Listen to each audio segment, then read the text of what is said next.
Oui, bonjour à tous.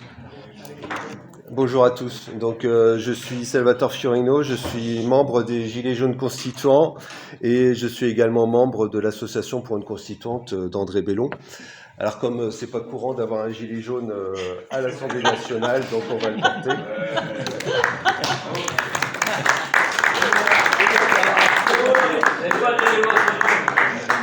Et fièrement, je voulais vous distribuer quelques photos. Je vous laisse le soin de les faire passer.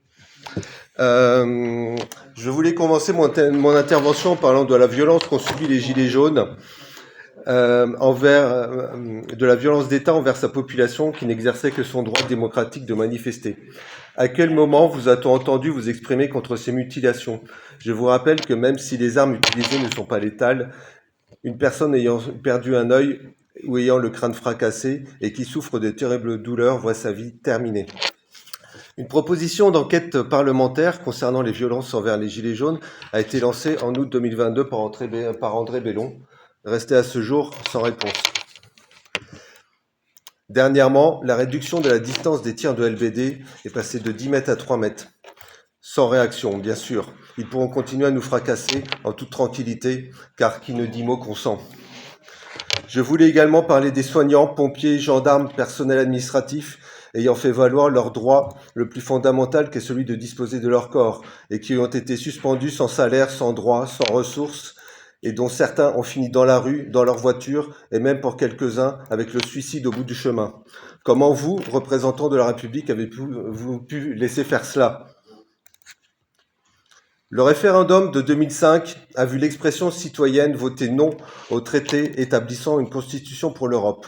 Pourtant, le traité de Lisbonne, ratifié en octobre 2007 par le représentant des États membres, a été voté lors du congrès réuni à Versailles le 4 février 2008.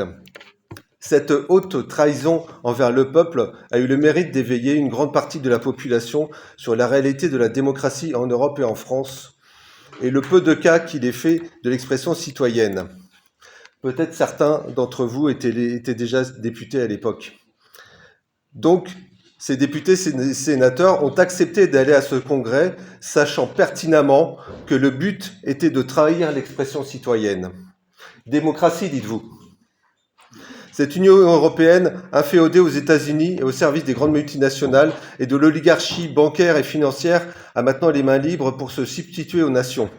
Les enjeux de pouvoir se jouent entre ceux qui possèdent le capital et le pouvoir de l'argent et corrompus, qui leur font allégeance dans les dîners et les salons feutrés à l'abri des regards. Et dans ce contexte, vous n'êtes plus que des pantins pour les cacher et faire illusion. On accompagne l'évasion fiscale, on pille l'État, on affaiblit les services publics afin qu'ils deviennent inefficaces pour pouvoir les remplacer par des services privés avec corruption en tout genre pour que cela passe. Ainsi, nous voyons de plus en plus nettement que les réglementations européennes prévalent sur les lois nationales. En acceptant cela, vous vous êtes rendus volontairement des inutiles. Réforme des retraites, demandée par les GOPÉ, les grandes orientations de politique économique de l'Europe, et conditions pour l'attribution de l'emprunt européen. Ou par ailleurs, la France ne donnera plus que ce qu'elle ne recevra. Réforme de l'assurance chômage, voulue par l'Europe. Le budget de l'État passe en 49.3, normal, il doit correspondre aux exigences de l'Union européenne. Gestion européenne de l'énergie avec l'Allemagne qui ne voit que ses intérêts et impose un système qui la favorise au détriment de la France, qui perd sa compétitivité liée au nucléaire, avec les citoyens français considérés comme des vaches à lait. Aucune remise en question. À l'heure où les mondialistes sont à la manœuvre, en signant des traités de libre-échange avec la moitié de la planète, au détriment de nos producteurs, et où le risque de plus en plus prégnant est tout simplement la perte des nations, vous maintenez vos clivages politiciens, droite-gauche, qui n'ont plus aucun intérêt et n'ont aucun sens à part celui de maintenir artificiellement à vos postes et légitimer un statut qui n'a plus d'autre sens ni d'utilité dans notre société.